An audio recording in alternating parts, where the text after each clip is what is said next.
ఈ భూప్రపంచంలో కోట్లాది జీవరాశులు మనుగడ సాగిస్తున్నాయి. వీటిలో వెలుగులోకి వచ్చినవి కొన్ని జీవులు మాత్రమే. వెలుగులోకి రానివి మరెన్నో ఉన్నాయి. వీటి కోసమే కొందరు నిత్యం అన్వేషిస్తుంటారు.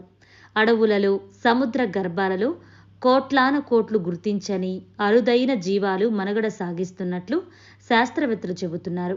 ఈ క్రమంలోనే తాజాగా సముద్ర తీరంలో అరుదైన జలచరం కనిపించింది.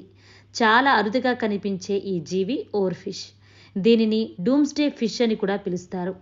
ఎందుకంటే ఇది భూకంపాలు మరియు సునామీలు రావటానికి ముందు తీరం వద్ద కనిపిస్తుందని ఒక నమ్మకం ఉంది. ఈ ఫిష్ గురించి తెలుసుకునే ముందు మా ఛానల్ని సబ్స్క్రైబ్ చేసుకోండి. జపాన్ సముద్ర తీరంలో ఎక్కువగా కనిపించే ఈ చేపను ఓర్ఫిష్ అంటారు. ఓర్ఫిష్ అనేది సముద్ర గర్భంలో చాలా లోతుగా నివసించే చేప.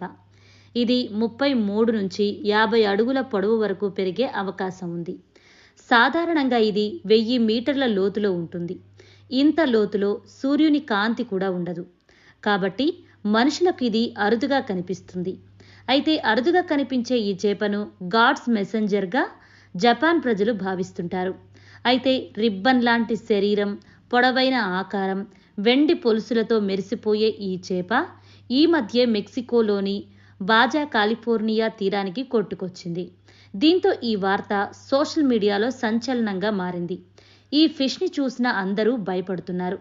ఎందుకంటే ఓర్ఫిష్ వినాశనాన్ని సూచిస్తాయి అని వారు అంటున్నారు. జపాన్ దేశస్థుల పురాణ గాథల ప్రకారం ఈ చేపల గురించిన అనేక కథలు ప్రచారంలో ఉన్నాయి. జపనీస్ జానపద కథలలో ఓర్ఫిష్కు సముద్రదేవుడి రాజభవన దూత అనే మారుపేరు ఉంది. ఈ పురాణ కథ 17వ శతాబ్దానికి చెందిన కథ. ఈ ఓర్ఫిష్ పైకి వస్తే భవిష్యత్తులో ప్రకృతి వైపరీత్యాలు సంభవిస్తాయని వారు నమ్ముతుంటారు. అయితే 2011లో విధ్వంసక టోహోకు భూకంపం, సునామీకి కొన్ని నెలల ముందు జపాన్లోని బీచ్లలో అనేక ఓర్ఫిష్లు కొట్టుకు వచ్చినప్పుడు ఈ నమ్మకాలు జపాన్ దేశస్థుల్లో మరింత బలపడ్డాయి.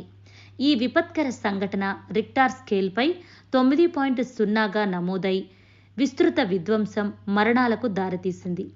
ఇది డూమ్స్డే ఫిష్ నమ్మకాన్ని మరింత బలపరిచింది. డూమ్స్డే అంటే రాబోయే ప్రళయం అని అర్థం. విపత్తులను ముందే అంచనా వేసేది ఓర్ఫిష్ అనే నమ్మకం జపాన్కే పరిమితం కాదు. ఆగస్టు 2017లో లుజోన్ ద్వీపంలో 6.6 తీవ్రతతో భూకంపం రావడానికి కేవలం ఒక రోజు ముందు ఫిలిప్పీన్స్లో 2 ఓర్ఫిష్లు ఒడ్డు కొట్టుకు వచ్చాయి. అదేవిధంగా 2013లో కాలిఫోర్నియా బీచ్లలో 2 ఓర్ఫిష్లు కనిపించాయి. కానీ అవి ఎటువంటి విపత్తులను కలిగించలేదు. ఓర్ఫిష్ భూకంపానికి ముందు ఎందుకు కనిపిస్తుంది అనేది శాస్త్రీయంగా చూస్తే భూకంపం లేదా అగ్నిపర్వత విస్ఫోటనం ముందు భూమి కదలికల కారణంగా సముద్రపు నీటి ఒత్తిడి మారుతుంది.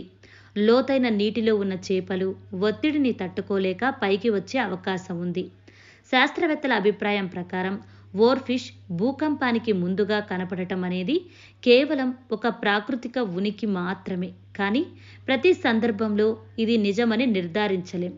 అయితే కొన్ని రకాల జీవులు ప్రకృతి వైపరీత్యాలకు ముందుగా స్పందించడం నిజమే అని శాస్త్రవేత్తలు చెప్పుకొచ్చారు. డూమ్స్డే ఫిష్ కనిపించిందంటే అది భూకంపానికి గాని, సునామీకి గాని సంకేతమా, లేక అది కేవలం సహజంగా జరిగే పరిణామమా అనే విషయంలో ఇంకా స్పష్టత లేదు. కానీ ప్రకృతి సూచనలు కొన్నిసార్లు నిజమవ్వటం గమనార్హం. ప్రపంచంలో ప్రకృతి కొన్ని సందర్భాల్లో తన భవిష్యత్తు సంకేతాలను మనకు చూపిస్తుందా? డూమ్స్డే ఫిష్ కథకు ఇంకా స్పష్టమైన శాస్త్రీయ నిర్ధారణ లేనప్పటికీ ఇది ప్రకృతి వైపరీత్యాల ముందు కనిపించడం వాస్తవమే. కాబట్టి ప్రకృతి హెచ్చరికలను గౌరవించి మనం అప్రమత్తంగా ఉండటం మంచిది. సో చూశారు కదా ఈరోజు వీడియో. ఈ ఓర్ఫిష్ గురించి మీరేమనుకుంటున్నారు? అంటే జపాన్ ప్రజలు నమ్మినట్టు ఈ ఓర్ఫిష్ ఒడ్డుకు కొట్టుకు వస్తే విపత్తులు వస్తాయి అనుకుంటున్నారా? లేదు అంటే అది అంతా ఒక కల్పన కథ మాత్రమే అనుకుంటున్నారా? కమెంట్ సెక్షన్లో మీ అభిప్రాయం ఏంటో తెలియజేయండి. అలాగే ఈ వీడియో మీకు నచ్చినట్లయితే please like, share and subscribe my channel. Thank you for watching.